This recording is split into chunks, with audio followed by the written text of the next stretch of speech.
Before we start, here's a quick guide from Lord Garbelius. Please drop down in the description, give him your support, jump on his Patreon, check him out. Really good stuff. Thank you, Lord Garbelius. What's up, everybody? Soul here with another sort of Convallaria video, and today we are going to be taking a look at our girl, the Sorceress of Abundance, and how she can be built, utilized, and played so that she benefits you and all of your adventures in sort of Convallaria. So we're going to do it quick and dirty. We're going to get right into her trait. Right here, we've got Abundance. And so at the start of the battle, it turns all tiles of the 2 tiles of the character into a flower field, lasting for 2 turns. And at the start of the battle, it summons 1 Thorniflora, that's how I'm going to say it, with up to 1 plant buddy allowed at a time. Plant buddy inherits 100% of her basic attack and defense, and 120% of her basic HP. And then when Flavia is present, the plant buddy has their attack and defense increased by 10%, and allies on the flower field gain damage reduction 1. And so that flower field is a fantastic tile effect that when the character stays on the tile, the healing received is increased by 15%, and when hit by fire attacks, the tile changes to burning. And so yeah, really good stuff there. And as you can see, plant buddy, there's 3 different plant buddies we can get. We'll get into that here in a little bit when we talk about her abilities. Really interesting stuff there. Now, if we take a look at the levels of her trait, we can see at level 2, when Flavia is present, the attack and defense is increased by 15% instead of 10, and then allies gain damage 1 and damage reduction 2 instead, damage reduction 1 instead of just damage reduction 1. So they're getting that damage boost. And then at level 3, it's at 15% still, but now plants receive double the effect of the damage and damage reduction. So now, instead of just giving nice little buff to everybody with that damage reduction, plants are getting double the buff. Really good stuff there. Interesting boost there. And then at 4 stars, now it's increased to 25% instead of 15, and it's at damage reduction 1 and damage reduction 2 instead of damage reduction 1. And then plants are still receiving double. And then at 5 stars, of course, is damage 2, damage reduction 2, plants receive double, and then enemies on the field take 20% more damage when attacked by Flavia and Plant Buddy. So they'll be more susceptible to her plants and the damage that they are able to deal. So of course, if you really like Flavia, go for 5 stars. 3 stars is a fantastic breakpoint to stop at because you're getting that nice buff where the plants get double the effect. However, Flavia is a nice little cheap character as far as her abilities. You do not need to invest in her. I think she does a fantastic job at 1 star. And if you like her, just go further. 3 stars is a great breakpoint, and then if you love her, 5 stars, of course. But 1 star is all I'd recommend. Now, let's take a look at her inherent ability. And so her inherent ability is Vital Force.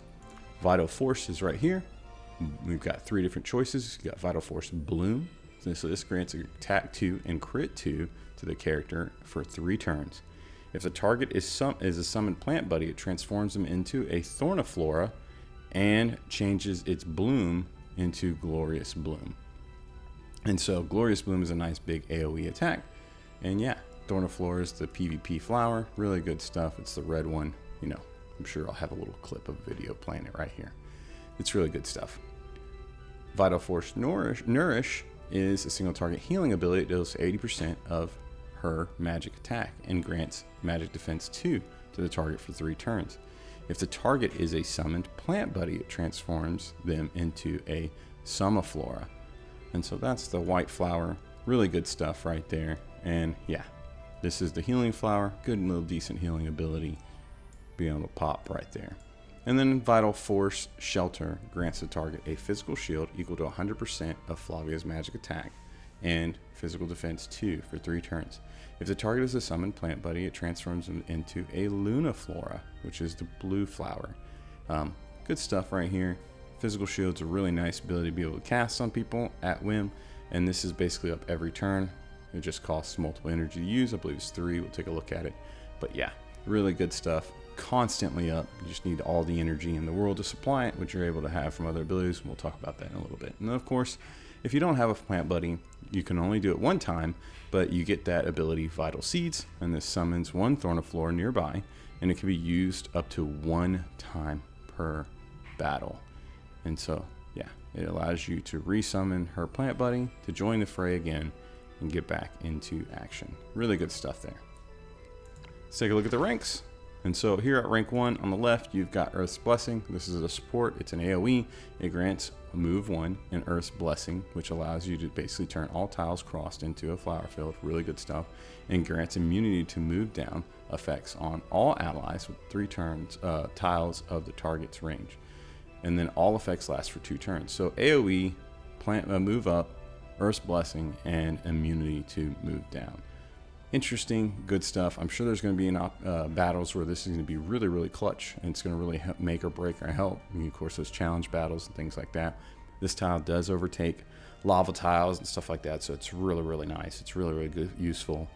So I can't wait to see in what all ways it's used in the future. There's going to be a lot of utility in this. And of course, you got no energy used, just a 2-turn cooldown. Really cool stuff. On the right here is Nourishing Dewdrop. This is what I had grabbed. However, I don't find myself really ever using this, but it's a single target heal. It heals 100% of a magical attack, turns the target's tile into a flower field for 2 turns. If the target is a plant buddy, it heals for 150%, and then it converts 3 debuffs into level 2 buffs before healing. So I grabbed this because I want to have the option to heal extra in the event that I'm using her as my main healer in various different occasions. But I really don't think there's a big healing meta in the game right now. And so even though it's 1 energy cost with no cooldown, this seems like a fantastic ability. Hindsight, I might have grabbed Earth's Blessing instead. However, this is what I went with. You can go with either one at rank 1. Just depends on how you want to play her. Rank 3, you have Nature's Guidance on the right. So this is a passive. When Flavia is present, Plant Buddy deals 50% more damage. And the Plant Buddy deals an additional 15% damage to targets on the flower field. I did not grab this. This is a fantastic passive. Does a really good thing. Here, if you really want to use her as a damage dealer, no problems, no qualms. If that's how you want to play her, by all means, play the game the way you want to. I don't think that it's necessarily her niche, but it can be done, and this is really plays into that. On the left right here is what I would recommend you getting, and I did enjoy playing this. This was nice. This gives her a lot of utility, and it's Earth's Beloved, and so it's an aura where all allies on the flower field have their attack and defense increased by 10%. And all enemies on flower field have their attack and defense reduced by 10%. So you're able to really push out a lot of flower field tiles. This is really going to manipulate the opponents, get a nice little debuff on them, and give you a buff all for nothing. It's pretty big. It's pretty nice. You know, a lot of times we're hunting 10%, and so we're getting this in a really good way. I enjoyed having this a lot. Not all the time is it used, but it's still really nice to have when you can. Really would suggest getting this. At rank 5, you have Survival Master on the right. It's a reaction when hit by an active attack. The damage taken is decreased by 8%. The environmental damage taken is decreased by 70%. This is a decent reaction. However, I'd suggest you get what's on the left, and that's Lush Vitality. It's a reaction when an ally within 3 tiles of the character receives a single target attack. It heals them for 20% of Flavia's magic attack and turns their tile into a flower field tile. Flower field, blah. Lasting for 2 turns and can be triggered up to 2 times per round. And so this is a nice little heal. It keeps your people active and going. I really like this. I enjoyed having this big time. Now at rank 7, you have damage dealing abilities right here. You got Sprout Abundantly with 2 energy cost, no cooldown. Selects an empty tile, that is the requirement, and deals 60% magical damage to all enemies in the 2 tiles of the target range, turning tiles within range into a flower field for 2 turns. Then teleports the plant buddy to that tile. So the teleporting aspect of it I really like, and that's probably something that I would absolutely want this ability for. Obviously I don't have it unlocked, but I've used it elsewhere and otherwise, and I did enjoy having that. Being able to move the plant buddy around is a huge utility. So this is a good ability if you're really interested in it. This may be Castalia worthy if you really want to be a damage dealer. For me, she's not a big damage dealer, so I stayed away from it on this. And I grabbed right here Nature's Protection. And so this is a magical damage attack, deals 70% AoE damage to all enemies within 3 tiles of the character, and inflicts damage down 2, and then turns the tile into a flower field. If the target was on a flower field before the attack, the additionally inflicts move down 2. All effects last for 2 turns. Then commands Plant Buddy in battle to use the same effect 1 time. And so this is her end all be all, honestly, in my opinion, her ability. she's able to use this. It's a massive AoE, and then it triggers the same thing on her plant buddy, so it hits twice, effectively 140% magical AoE damage. Between the two, really, really nice stuff. I enjoyed it a lot. 4 energy cost seems really high, but she does a really good job of supplying herself energy if set up right and kitted right. So this is the way I'd suggest you to go, and it's a really nice, great ability. The only issue you have with it is being able to make sure her plant is properly positioned to utilize it and to get that second hit off. Doesn't always work out. Sometimes you're moving Flavia to get the hit, and then her plant buddy is mispositioned to do the hit itself. So, but regardless, I digress. This is a really good ability in my opinion, especially for getting those flower field tiles set everywhere. At rank 9, you have Verdant Arrows, her basic attack. This is a 90% damage, which is nice, but it basically grants a flower field effect for 2 turns wherever she strikes. Decent stuff. I went with Invigorating Strike, so you get that energy regen if you're using an attack and whatnot. Honestly, I'm on the fence as to which one's better, so I'm going to leave that one up to you. If you want more flower fields, Verdant Arrow, definitely a suggestion. I'm tempted to go back and get it. I don't know. We'll see. I'm going to keep playing, see what I prefer down the line. But yeah, Invigorating Strike's a decent choice regardless. Up here at rank 11, you've got the One Beloved by Plants, and this is a passive. When Flavia is present, Plant Buddy has their attack and defense increased by 8%, damage taken by 40% less damage, and at the end of the turn, it turns all tiles into 2 tiles of the character into a flower field for 2 turns, and teleports the Plant Buddy to the character side. This is really nice for the teleport aspect of it, if nothing else. Of course, there's a lot going on here. They increase by 8%, they decrease by 40%, keeping that plant alive, because that can be an issue, is really nice. So definitely really good stuff. Really like this ability a lot. Definitely worth a Castalia if you are interested. I would recommend what's on the left though, and that's Breath of Cornucopia. And so this is a passive at the end of the turn. If on a flower field tile, it recovers 20% HP and 2 energy for the character and summon Plant Buddy. This is huge. The energy is absolutely massive. And you gain 2 random level 2 buffs for 2 turns. At the end of the turn, if not on a flower field tile, it turns the tile under the character and Plant Buddy into flower field tiles for 2 turns. Really nice stuff. Creating plant tiles, giving energy, HP. This is so huge. This is unavoidable. This is what you absolutely must pick up, in my opinion. Moving right along, let's take a look at the builds. First up is her damage dealing build. Like I said, in my opinion, she's not the most optimal AoE magic damage dealer, but there's a lot of utility in her flower tiles, and getting good damage out while controlling those flower fields and debuffing the opponents is pretty massive. And so this is how I'd suggest to build her. In this instance, you want to have, of course, your basic attack, whichever you choose. I've got Invigorating Strike, Lush Vitality as a reaction. We've got that Beloved Earth aura, so that we're getting buffs on our people and debuffing the opponents. We're rocking that Breath of Cornucopia because we want to be able to get that energy back and keep her batteried up so that she can deal the damage. And of course, create those flower tiles and this, that, and the third. And then we've got that Nature's Protection for the big AoEs, big smacks, big hits, especially for her flower as well, coming in with the second strike.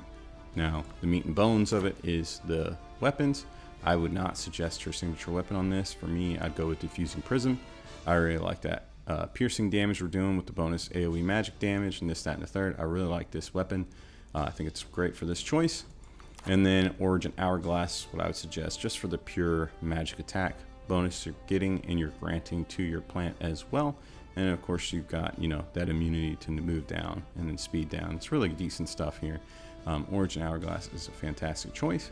And then for the Engraving Resonance, the Resonance, I like the Wand in the Cup for that Engraving Resonance. That way you're getting that energy back on the fly instantly. It doesn't really make a huge difference, you'll find, with all the energy she's getting, but it is nice to be able to 2-turn cast that ability and just smack 2 turns in a row. And so, yeah, really good stuff here. And then, of course, for the tarot, we're going with Dream of Magician because we want those big AoE hits. The more targets we hit, the more damage we're doing, and then we're targeting that magic attack stat above all else, if at all possible.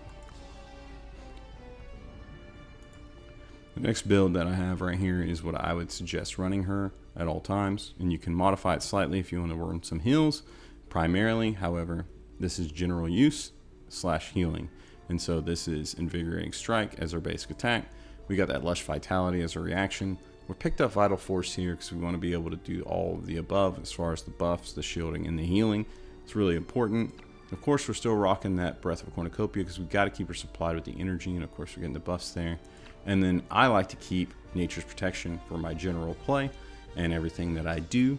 I really enjoy this, especially with all the tiles we're able to turn into flower fields. However, picking up that Nourishing Dewdrop for the extra heals, if necessary, is definitely an option.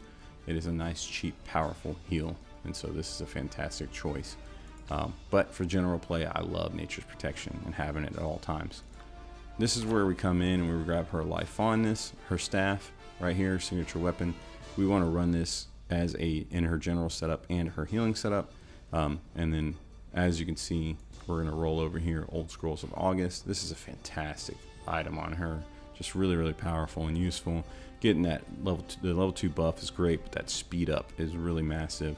And then, of course, you're getting some nice things for those buffs, targeting and additional effects from her wand. And then so with the Resonance, I've gone with the sword and the Pinnacle because I want her to have that additional attack and defense anytime she's unharmed, because that's the goal. I want her to be unharmed in and around behind the front line and being protected. And so for her to have that constant buff up at all times is really, really nice. And then, of course, targeted some HP and defense for her flowers to keep them alive and resilient so they can do their jobs for longer and better. And then on the wand, we're targeting magic attack with HP if possible. So we're getting a nice little mix of each ability and stat. And then for the Terror Whisper, I found myself enjoying Course of Fortune the most on her. I think that this is really nice. You get a bonus energy every once in a while, but you're getting lots of decent buffs and nice little AoE damage. It just really fits the anything and everything general role, and so that's what I run with. Of course, if you're interested in healing, you can always pick up the Mercy of the High Priestess. It's always a decent thing to ensure you get those extra heals. However, I would recommend Elegance of the Empress for those additional debuff being converted into buffs. Really, really important, good, useful ability there. With that all said, let me show you what she does in battle. And here we are in Tower of Conquest. As you can see, we open up our flowers there, our flower field set. Just coming right up. We're just going to buff our flower and get it ready to go over and do some smacking. Decent little bit of heals there. Flower makes its move, jumps up, smack. Nice little bit of AoE. This is our general build, by the way, not our AoE focused damage build. Decent damage regardless. I'm going to make this move a little faster. Vada comes up, does her nice little fire damage, getting things started with her meditation. Estro moves up and gets ready, and the plant takes a decent amount of damage. That's really important. I want to showcase that because those plants are not nearly as hardy as I would like them to be. There's certainly times where they take plenty of damage. There goes Miguel with his Mourner, and then as you can see, they are doing tons of damage. So they almost one-shot Luvada. They killed the flower. The flower did a nice little, dying effect AoE. And yeah, now we have no flower up. We got some burn tiles, and we're about to shift the battle forward. These guys are walking up the flames. They're hurting. They're not liking life right now. We step up. Vital Seed, new flower, and we're ready to roll again. Flower moves up. Decent strike.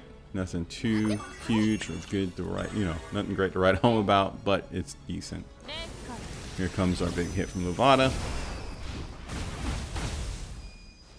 Of course, they have been scorched and so on, so it's nice. Here comes those lava tiles.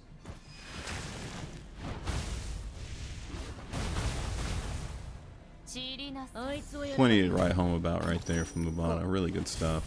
Here comes Estra. Pop our potion. And do our damage. I want to get Ballista out of the way because Ballista's kind of scary.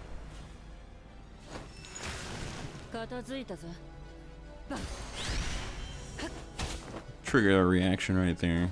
Kill there. Comes Miguel. Very nice stuff, that roaring flint. And then we take out the barrier. Estra's so beefy, such a bruiser. She can take a hit or two. Look, it's nothing.